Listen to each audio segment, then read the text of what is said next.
Okay, well, there's a new exhibition of record cover designs which has just opened at the Kinsman Morrison Gallery in Maddox Street in London called Cover Job. And we went down to the gallery towards the end of last week to meet and talk with three of the guys whose work is on exhibition there.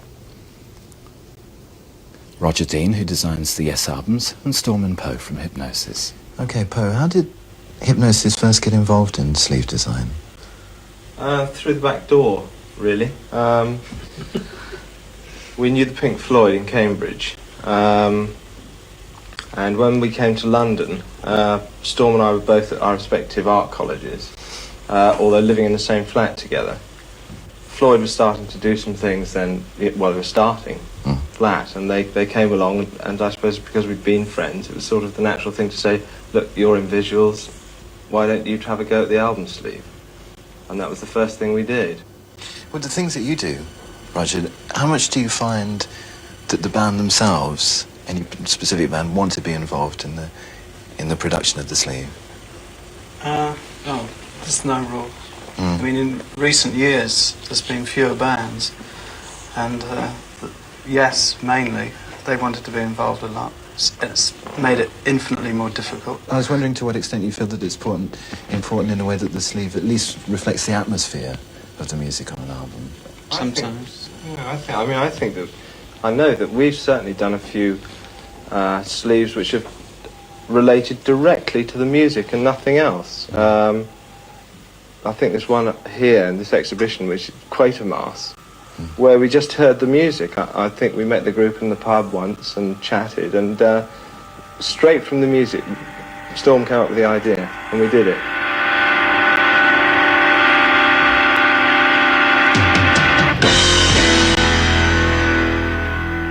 I was, if you like, inspired by a direct piece of the music, but I don't know whether anybody else would be able to say, gosh, yeah, it's just like the music or came directly from there.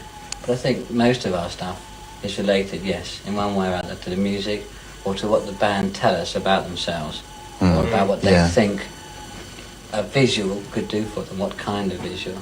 Yeah. More so than you, maybe, I don't know. Yeah, when I was kidding around about you saying about being competitive, I mean, the difference between us is that you can put out a wider variety of styles. I mean, basically, if a band comes to me, they have to like what I do and accept that it's going to look like my work. More so now than in the past, because I'm less tolerant of experimenting with things that I have bad feelings about, you know, thinking they won't work.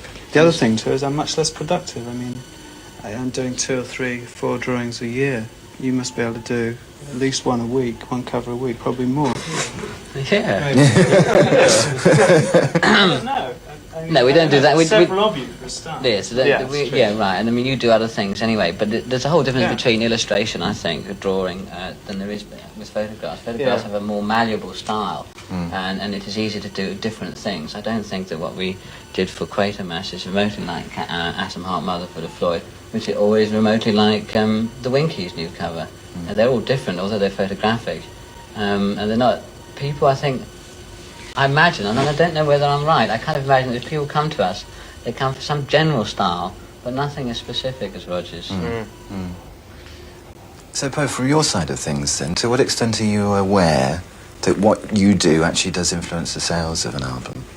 I think it could depend a lot.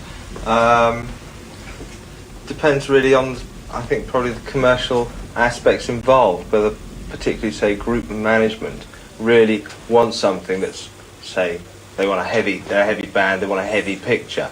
Doesn't always sell. I mean, example was a band called Toe Fat. We did the sleeve, which is a picture of a toe superimposed on a pair of shoulders. It looked pretty weird, actually. I don't know what the group's music was like, but I'm pretty certain that when people were flicking through the browsers, that they saw that, they probably went, oh dear, that doesn't look very nice, and shot on to something else. You know, I don't think they would have probably taken it out unless they had a specific kind of perverse interest.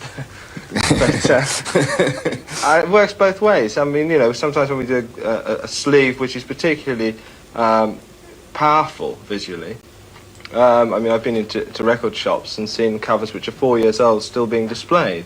Or maybe a band that is not so well known has a good sleeve. Maybe they'll put it in the front of the shop window because they like the picture. therefore it's a bit of good marketing, you know. But I don't know. See what Storm has to say about it. He has a few things to say on that, I think.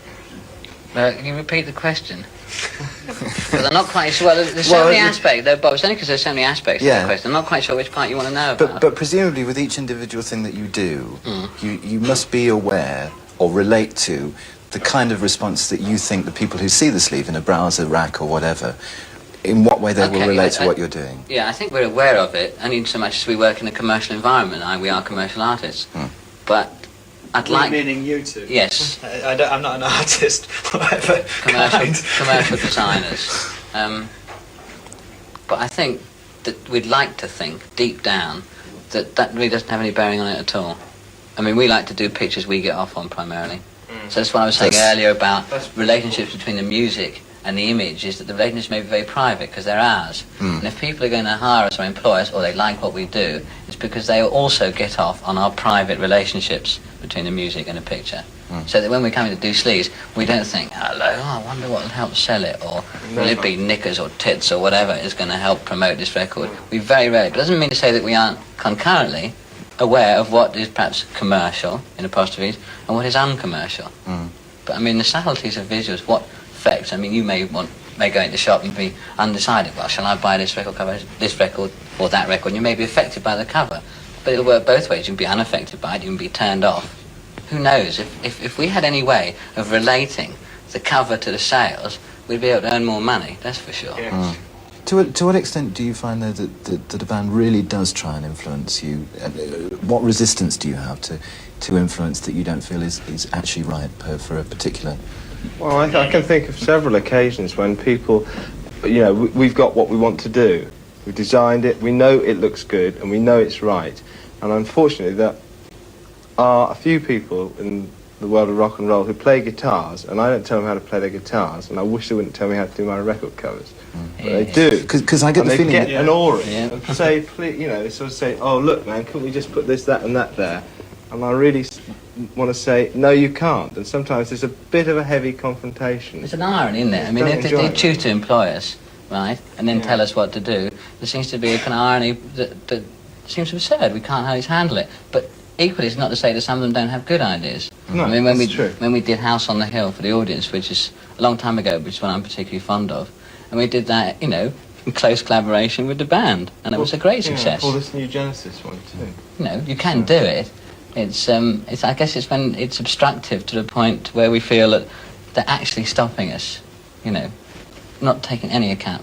Presumably the times when we hear or read that the album sleeve is holding up the release of the record, right, is a result of this kind of confrontation. No, not always, not at all. Sometimes. There's a situation can occur. I mean, I've just been going through this now, where in the summer I was late with the drawing. And every time they rang me up, it freaked me out so much I was later. But I've just been through a situation where I delivered the stuff on time, and I think that the album is seriously late now, due to very, very small details that I don't really think should have been brought into it. You can't be ready the correct amount of time in advance, because the printing takes about 6 weeks on average, the record takes about 2 weeks, so the artwork should be ready a month earlier than the album. But you can't be, because they haven't written the songs, they change the lyrics, they do everything. Right. So just finally, the exhibition really is about record sleeve designs. Right? And the one thing that we've not talked about, which I think is very important actually, is the relationship of record to tape in terms of... Roger, I mean... Right. Well, the first thing about tapes is that they're small, there's no packaging to speak of, and they're getting smaller and smaller, so finally they're going to end up something like a hearing aid battery. The basic difference between a tape and a record is that a tape is an abstract way of getting directly to the music. The record is a possession. A lot of people would resent the idea that they're into possessions, but basically that's how it works. That's why the packaging's important as well as the music, and why it's that big. It's something, it's there, it exists. The tape is a totally different thing. It is getting to this situation where it is just a button and an abstract idea. You press that, you hear it, and that's all. It isn't a possession, it's just a sound.